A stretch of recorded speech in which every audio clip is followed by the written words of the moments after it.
Bapak, Ibu, saudara-saudara dan semua anak-anak yang diberkati Tuhan, Shalom. Mari kita saling bersalaman, katakan Tuhan memberkatimu.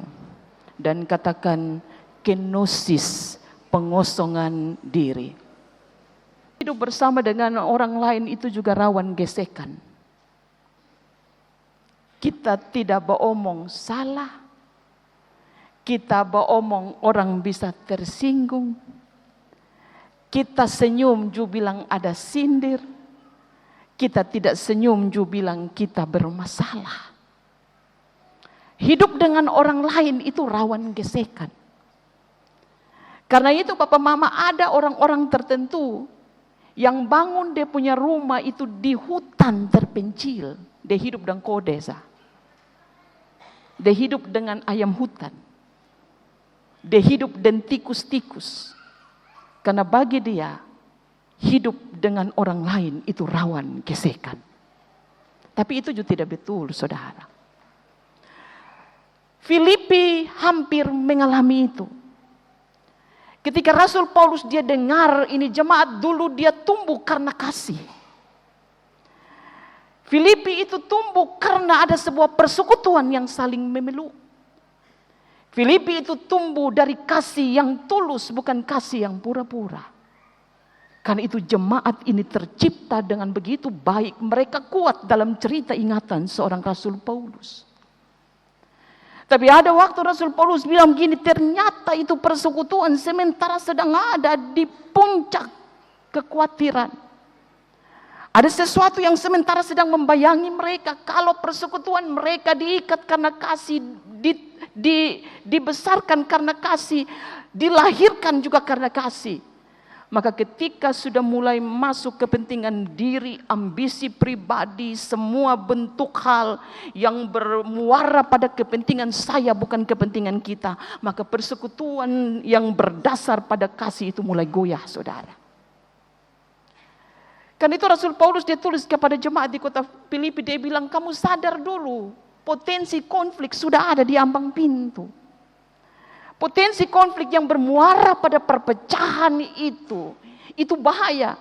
Karena itu Bapak Mama, dalam liturgi persiapan perjamuan kudus itu ada satu pernyataan yang sinode selipkan, gemit selipkan. Untuk dibacakan dan sebagai wujud persiapan semua anggota sidih sebelum masuk pada gereja, sebelum masuk pada pelayanan perjamuan kudus. Sebuah pernyataan satu bilang begini. Semua yang menimbulkan pendurhakaan di dalam gereja Tuhan tahan diri. Semua mereka yang hidup tidak sementara berkenan di hadapan Tuhan tahan itu diri.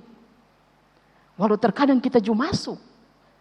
Sehingga ada sebuah pesan berkata kita tidak mampu belajar untuk menahan diri. Filipi itu rawan dengan konflik yang bermuara pada perpecahan. Rasul Paulus tidak mau ini, saudara. Karena dia ingat kasih yang membesarkan persekutuan ini bukan ambisi. Kasih yang membuat persekutuan ini bisa melewati badai karena apa? Karena duduk sama-sama, berdiri juga sama tinggi. Tidak ada yang jauh lebih penting. Tidak ada yang merasa lebih utama. Apalagi tidak ada yang merasa paling berjasa di dalam gereja Tuhan. Sehingga gereja baru mulai kalau dia sudah datang duduk manis-manis. Pendeta dong mesti tahan diri. Kalau bos belum datang, ucapan syukur tidak bisa mulai. Berhenti, saudara. Karena itu Filipi ini menjadi satu jemaat yang diperhatikan serius oleh Rasul Paulus. Semua jemaat dia perhatikan serius, saudara. Tidak ada satu jemaat yang dia bilang ini tidak usah perhatikan dia. Dia tukang melawan, dia tidak usah perhatikan dia. Tidak. Semua jemaat, bahkan jemaat yang pernah menolak Rasul Paulus pun. Rasul Paulus dalam penjara, dia tidak ingat dia pun diri lagi. Tapi dia ingat jemaat yang pernah menolak dia dan menoreh luka yang dalam bagi seorang Rasul Paulus. Dia pergi, dia kasih peringatan. Kamu hidup baik-baik. Kamu harus tetap jadi anak Tuhan. Papa Mama, saudara-saudara.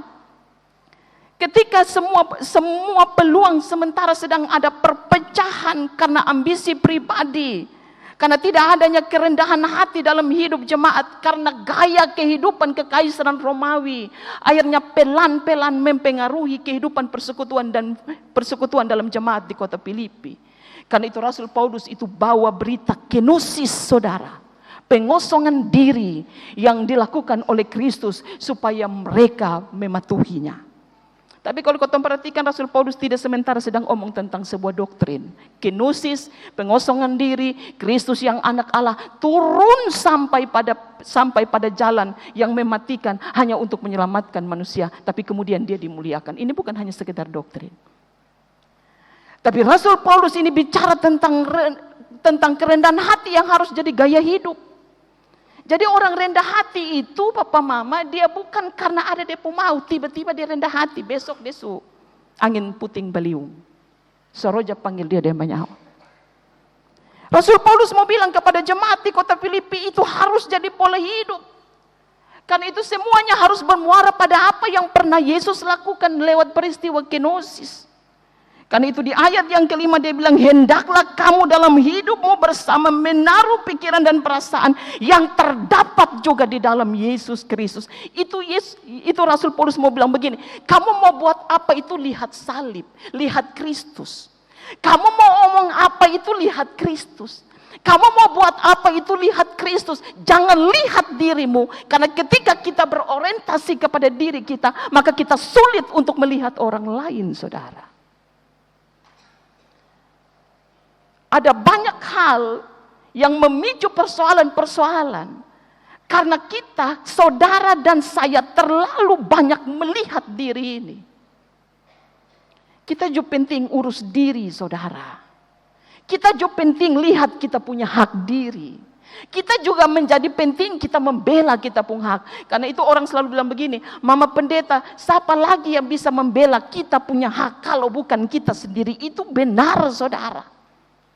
Tapi ketika saudara membela saudara pun diri, lalu membunuh hak-hak orang lain, itu persoalan, saudara. Ketika saudara sementara sedang berjuang untuk menempatkan hak saudara pada posisi yang baik dan normal, lalu menutup mata dan telinga bahkan hati saudara untuk melihat orang lain, itu pemicu persoalan terbesar dalam hidup ini, saudara. Karena itu Rasul Paulus itu dia pakai kenosis, peristiwa pengosongan diri. Jemaat di kota Filipi harus kasih kosong mereka pun diri dari kesombongan. Jemaat di kota Filipi harus kasih kosong mereka pun diri dari ambisi-ambisi pribadi. Karena di dalam persekutuan hanya tentang Tuhan, bukan tentang marga A, marga B, marga C, tentang toko A, toko B, toko C. Amin, saudara. Semua harus bermuara pada titik pusat. Karena itu kenapa banyak gereja yang runtuh, banyak gereja yang pecah, karena pusatnya terpecah. Tidak lagi berpusat pada Kristus, tapi berpusat kepada kepentingan kelompok, kepentingan pribadi, kepentingan marga A, kepentingan ini karena dia Tuhan tanah. Apalagi kalau dia kasih sebidang tanah 1 hektar untuk gereja. Ini hari pendeta dong kalau mau omong jebotom pemulu berat, saudara. Kita mau khotbah tahan diri karena Bapak Tua duduk paling depan. Waktu khotbah salah teh geser. Ini dia tahu beta yang kasih tanah 1 hektar untuk gereja. Kita merasa berjasa untuk Tuhan. Lalu kemudian pelan-pelan kita geser Tuhan itu punya nama di tengah-tengah persekutuan. Kita alat saja, saudara. Amin. Kita alat ini, saya mau bilang. Kau temukan siapa-siapa. Alat dari tukang yang agung. Dia mau perbaiki apa, dia ambil itu alat. Dia ambil tang, dia ambil apa, obeng. Saudara hanya obeng, saudara hanya tang, saudara hanya paku yang tidak bisa berbuat apa-apa tanpa tangan seorang tukang yang terampil itu. Dia itu Yesus Kristus, seorang yang memilih jalan kenosis, mengosongkan diri untuk turun dan menjumpai saudara dan saya. Ada beberapa pesan. Yang pertama, hidup ini syarat perjuangan. Saudara hela napas itu perjuangan. Saudara tutup saudara mata untuk tidur pun, otak kita akan berkalkulasi tentang perjuangan apa yang akan saudara lakukan di pagi hari. Tapi saya mau bilang hari ini saudara, ternyata dalam perjuangan yang saudara sementara sedang perjuangkan, tidak semua perjuangan itu pantas untuk saudara perjuangkan. Hidup ini perjuangan saudara. Kadang kita kasih sekolah anak juga itu kita ikat perut. Sampai kadang-kadang kita malu dan pegawai koperasi dong. Hidup ini perjuangan saudara. Tapi tidak semua hal yang saudara sementara perjuangkan itu saya mau bilang layak diperjuangkan. Karena ada perjuangan-perjuangan yang sementara sedang ketong perjuangkan itu lahir dari sebuah ambisi pribadi. Ada perjuangan-perjuangan yang sementara sedang ketong perjuangkan tapi membunuh hak banyak orang. Ada perjuangan-perjuangan yang sementara sedang saudara kerjakan dalam kesadaran, tapi membunuh banyak kepentingan orang lain dan Tuhan tidak mau. Kenosis mau bilang kepada saudara dan saya hari ini, ada banyak orang yang berjuang karena gengsi saudara, karena namanya tidak mau bobo, karena mau dihormati. Ada orang yang berjuang untuk membela supaya dia punya nama keturunannya itu tetap menjadi nama yang besar. Tapi dia lupa dia sementara sedang berjuang dengan cara yang salah. Tapi ada perjuangan yang lahir dari kasih. Saya mau bilang kepada kita bahwa perjuangan yang berdasarkan pada kasih itu pantas saudara perjuangkan. Pantas dan layak untuk saudara perjuangkan. Kita berjuang dengan kasih. Kita berjuang dengan kerendahan hati. Karena itu ketika ada pekerjaan kita bekerja di dalam kasih. Kita bekerja juga rasa takut Tuhan lah. Gitu. Karena itu kenapa orang-orang yang diberikan kepercayaan itu selalu diselipkan dengan semua pernyataan. Ingat bekerja dalam wajah yang takut Tuhan. Takut Tuhan. Sehingga kita juga kalau ucapkan kita anak-anak yang merantau, ingat papa jaga diri. Ingat jadi anak yang takut Tuhan. Takut Tuhan. Sedikit takut Tuhan dulu. Nah potong manusia sekarang mama. Jangan. Susun takut Tuhan lain. Susun sadar bahwa Tuhan ini lihat kita saudara. Soalnya sadar lagi sebenarnya setiap keputusan yang saudara pilih itu dicatat oleh Tuhan. Dan tidak ada satupun setiap helaan napas yang tidak dicatat oleh Tuhan. Catat ini. Karena itu ketika Filipi menjadi satu jemaat yang diperhatikan oleh Tuhan. Oleh Rasul Paulus. Rasul Paulus itu mau bilang kepada jemaat ini, kalau engkau sudah tidak ada lagi kerendahan hati, kalau engkau sudah tidak ada kasih dalam melihat orang lain, maka persekutuan ini tinggal tunggu waktu untuk mengalami kehancuran. Hanya soal waktu saja.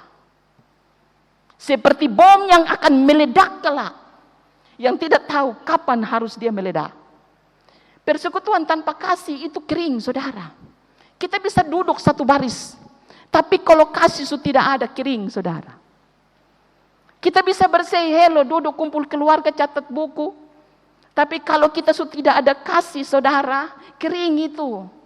Karena itu kalaupun kita melakukan sesuatu untuk yang bersangkutan, kita lakukan karena formalitas, bukan karena kasih. Kalaupun kita menolong dia, itu karena kita ingat kita pernah ditolong. Bukan karena kita tahu kita memang harus menolong, karena Tuhan sudah tolong banyak ketong. Ini gaya hidup saudara yang sudah mendominasi kehidupan orang percaya pada waktu itu dan juga sekarang.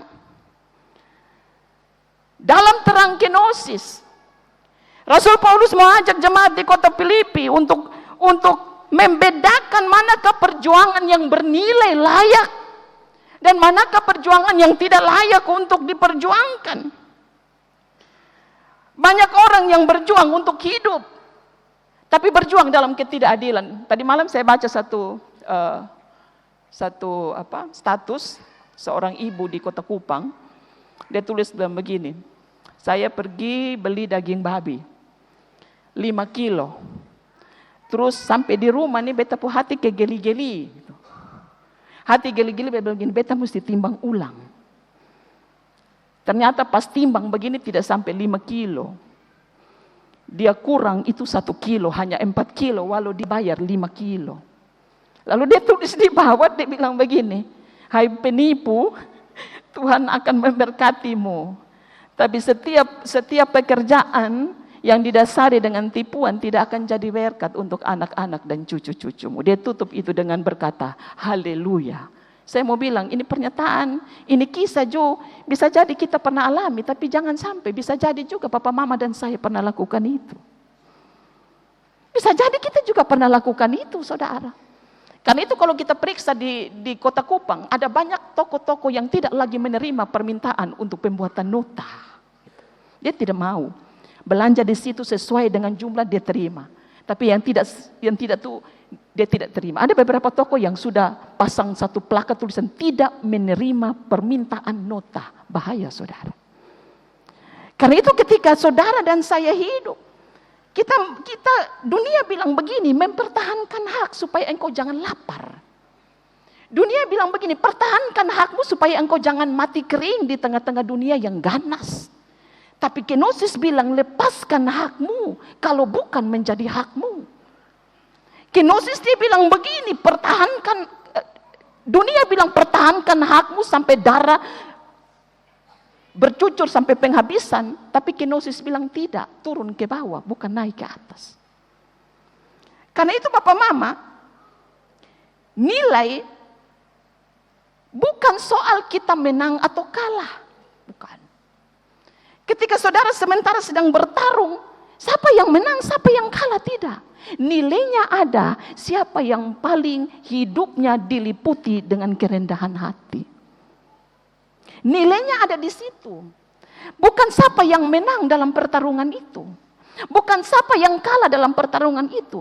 Tapi siapa yang bertarung dalam irama kerendahan hati dan rasa takut akan Tuhan. Bapak Mama, ada relasi yang banyak rusak. Kita dengan saudara satu kandung ini juga bisa rusak. Kita bisa baku gigit. Bahkan tadi malam juga saya baca juga ada satu berita online. Seorang saudara tiri itu membunuh dia punya saudara tiri dengan kejam hanya karena HP. Anak itu usia 10 tahun. Yang bunuh itu usia 15 tahun. Bayangkan saudara. Ini dunia susah di sini. Relasi rusak karena ambisi. Relasi rusak karena ego. Lu yang bikin masalah, lu yang datang duluan. Gitu. Lu yang jadi pemicu konflik, nah lu yang datang sembah ame beta pulutut, cium beta pun kaki. Dunia ini rusak karena itu, saudara. Karena itu kenosis, Allah pilih itu jalan. Dia turun, dia menyapa saudara. Lihat salib, itu jangan hanya saudara ingat Kristus. Tapi ketika lihat salib, saudara pu ingatan itu bilang, seharusnya yang ada di salib waktu itu kita, saudara dan saya yang ada di situ. Karena itu kenosis itu jalan turun, saudara. Salib itu simbol kenosis. Salib itu simbol jalan turun. Salib itu bukan simbol jalan naik penuh kejayaan. Karena itu kenapa dia jalan turun? Karena dia hukum level tertinggi dalam kekaisaran Romawi. Tidak ada hukuman tertinggi yang levelnya jatuh sama sejajar dengan salib. Tidak ada. Itu sudah. Salib itu hukum tertinggi sudah. Tidak ada hukum melebihi dari itu. Hukuman mati ada. Rajam yaitu Yahudi. Tapi Romawi punya salib.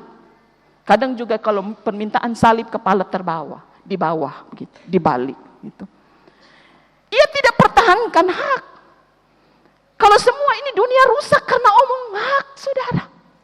Dunia ini bermasalah karena orang lebih menjunjung ini beta punya hak untuk dapat rasa aman. Ini beta punya hak untuk dihargai.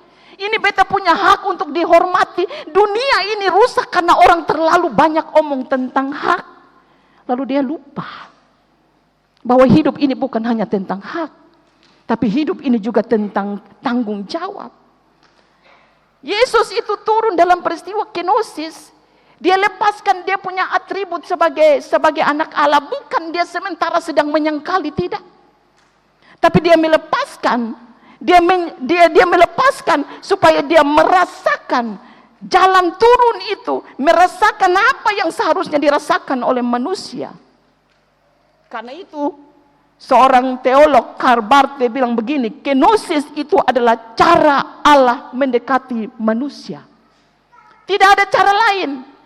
Kenosis itu cara Allah untuk mendekati manusia supaya Allah itu bisa menjadi Allah yang berdiri tanpa jarak. Allah itu menjadi Allah yang bukan lagi dilihat menjadi sosok yang jauh bagi manusia. Karena itu kenapa kita selalu menyanyi, Yesus itu adalah sahabat yang sejati. Sahabat itu Bapak Mama. Tuhan menolong ketong. Rasul Paulus catat ini kepada jemaat di kota Filipi. Bukan lagi sosok yang jauh. Tetapi saya mau bilang begini saudara. Kenosis itu jalan turun. Tapi jalan turun itu bukan berarti saudara gagal. Jalan turun itu bukan berarti saudara sudah gagal total. Kenosis ini mau bilang kepada kita, dunia ini dunia kompetitif. Dunia persaingan. Karena itu orang selalu bilang begini, siapa cepat dia dapat. Karena itu kenapa untuk urusan beasiswa PIP itu Bapak Mama perhatikan di kabupaten, di kota orang berinjak karena prinsip siapa cepat dia dapat. Ini dunia pertarungan, tapi dunia persaingan. Dan sekarang ini orang berlomba untuk membersihkan nama tapi mencoreng nama orang lain. Dan tempat yang paling ternyaman adalah dalam dunia digital. Orang berupaya membersihkan nama baik, tapi mencoreng nama baik orang hanya supaya terlihat baik. Lupa dunia ini saudara. Orang percaya juga lupa bahwa kenosis bukan hanya doktrin, tapi kenosis itu juga harus jadi pola hidup. Bapak Mama, dunia kita ini dunia yang suka memuji orang yang bergeraknya ke atas. Kalau hari ini lu punya jabatan ini, besok lu jabatan naik, orang akan banyak tepuk tangan. Kalau karirmu hari ini dulu mungkin hanya lap-lap, lalu kemudian besok engkau diberikan nip, maka dunia akan memuji engkau karena engkau bergerak ke atas, bukan turun ke bawah. Dunia ini sudah patok standar saudara, bahwa orang hanya bernilai kalau dia bergerak ke atas. Sudah ada lompatan anak tangga pertama, dia lompat ketiga, dia lompat keempat sampai pada puncak, maka dunia akan bilang engkau bernilai. Tapi kenosis bilang begini kepada kita saudara, bahwa hidup tidak selalu tentang bergerak naik ke atas. Hidup bukan hanya soal tentang bergerak naik ke atas. Kenosis bilang kepada kita, hidup tidak selalu bergerak naik ke atas, naik kelas, naik jabatan, naik pamor, naik semua gitu. Sehingga dunia ini mengatur banyak hal dan kita tunduk di bawah apa kata dunia.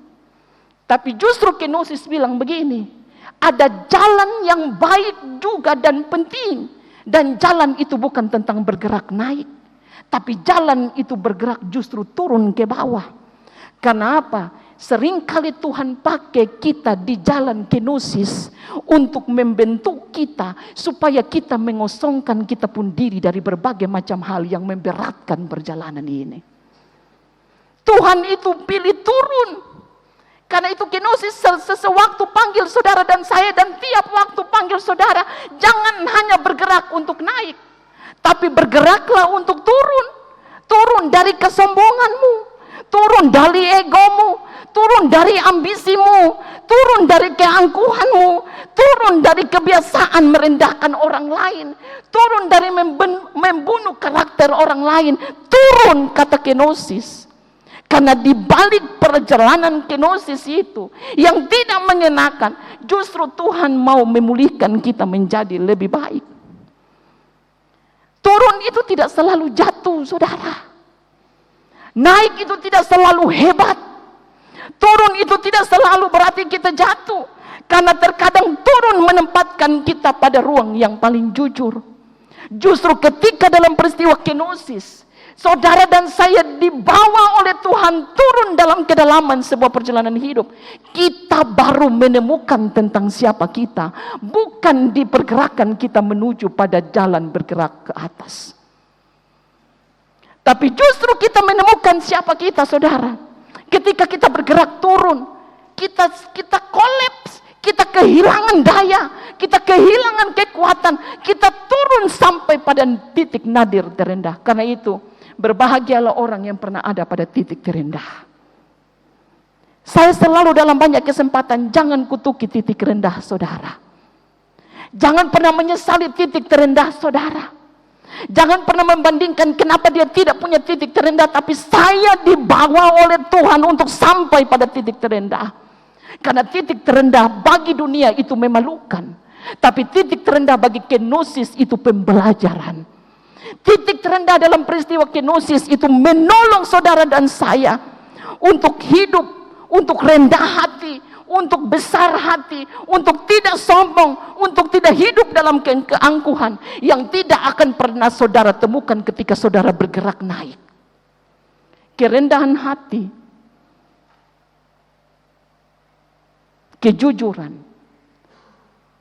hanya akan saudara temukan tidak pada saat saudara hanya bergerak naik, tapi saudara bergerak turun, baru saudara bisa merasakan arti kekuatan sebuah persekutuan. Ketika kita ada dalam ruang di bawah, di jalan yang turun, kita baru tahu benar, ternyata sombong ini buat beta jatuh. Ternyata tinggi hati buat beta celaka. Ternyata merendahkan orang lain buat beta ketemu batu yang sangat besar yang tidak bisa beta lawan kekuatannya. Papa mama saudara-saudara yang terkasih. Kedua, kenosis mengajarkan bahwa hidup itu tidak selalu bertumbuh melalui mempertahankan.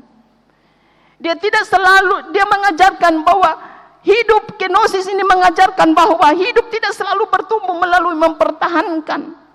Tapi seringkali dia ajarkan kenosis, ajarkan dengan cara melepaskan. Ketika seseorang melepaskan ego, ketika seseorang dia melepaskan pengampunan, sebenarnya dia akan menemukan kerendahan hati di sana. Ketika kotong melepaskan semua akar pahit, kita memberikan ruang bagi pemulihan. Ketika saudara dan saya dengan jiwa besar mengatakan, maafkan, terima kasih untuk semua bantuan, tangan yang terulur, kita sebenarnya sedang menemukan jiwa yang besar untuk berdamai dengan keadaan. Hidup kita tugasnya bukan ubah orang lain. Saya selalu bilang, pendeta pun tugas bukan ubah orang pun hidup. Para presbiter penatua pun tugas bukan untuk ubah jemaat penghidup yang tidak baik jadi baik. Tapi kalaupun mereka berubah, itu karena Tuhan menolong mereka untuk mengubah melalui pelayanan kita. Amin. Karena itu jangan pernah merasa gagal. Kalau ada jemaat yang dia pun hidup dari 15 tahun sampai dengan sekarang begitu. Hormati. Saya pelayanan 20 tahun. Saya perkunjungan kalau dia punya keputusan begitu, saya hormati dia. Dia punya hak-hak saya layani. Kalau pada saat dia meninggal, saya kuburkan dia. Kita layani sesuai dengan hak-hak dia sebagai seorang anggota jemaat. Tanpa memaksakan untuk menjadi seperti apa yang Tuhan mau. Karena tugas saudara sebagai pelayan bukan untuk mengubah orang, tapi tugas saudara adalah mengubah hatimu seperti yang Tuhan mau, supaya lewat pelayananmu, kalau Tuhan izinkan, pelayananmu dapat memberkati banyak orang dan bisa jadi mengubah banyak jiwa yang tidak takut Tuhan. Kenosis mau bilang begini, hidup tidak selalu bertumbuh melalui mempertahankan, tapi juga harus melalui melepaskan. Ada banyak jalan kita yang terasa seperti tertutup, saudara. Kita bilang begini, kita berdoa. Kita pun jalan perjalanan ke tertutup, mama. Ini saya sudah berupaya, ini saya begini, saya sudah sekolah, saya sudah ikut kursus ini, saya sudah dapat sertifikat. Tapi saya pun karir model-model seperti ini. Terkadang Papa Mama, jalan kita itu seperti tersendat, bahkan tertutup. Bukan karena ada orang yang tutup, apalagi karena memang jalan kita tertutup. Tapi jalan kita terasa berat dan terasa tertutup untuk memandang hari esok. Karena ada terlalu banyak barang-barang yang tidak pantas untuk kita bawa dalam perjalanan ini. Ada banyak perjalanan hidup orang menjadi tertahan. Karena dia bawa itu kemarahan dari 10 tahun yang lalu sampai dengan hari ini. Ada begitu banyak orang yang dia punya perjalanan itu seperti tertahan. Dia ketemu dengan batu piak. Karena dia punya hidup itu berat dengan keangkuhan, berat dengan kesombongan, berat dengan sibuk untuk merendahkan orang.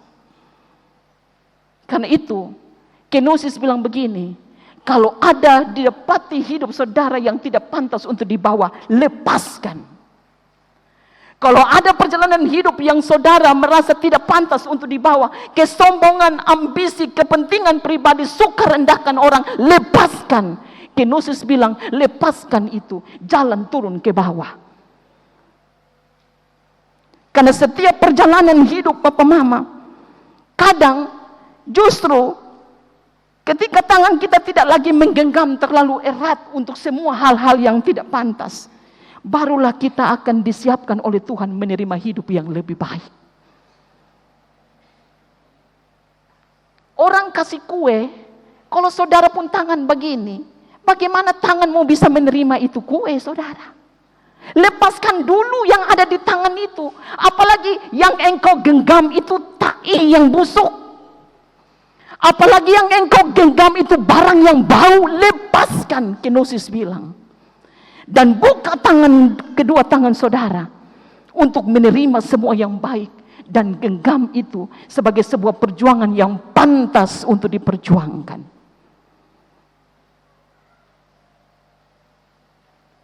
Kita pun hidup terasa berat karena penuh dengan semua yang tidak pantas. Karena itu Kenosis bilang, kasih kosong bukan dengan jalan naik, tapi dengan jalan turun, menukik ke bawah. Walaupun kita harus elus dada, saudara. Walaupun terkadang kita juga harus mencucurkan air mata. Sampai kita bisa bilang dalam diri kita, saya tidak pernah menyembah orang. Tapi Kenosis mau bilang, engkau turun supaya engkau belajar melepaskan pengampunan dan melepaskan kebencian yang engkau genggam terlalu erat bertahun-tahun. Amin.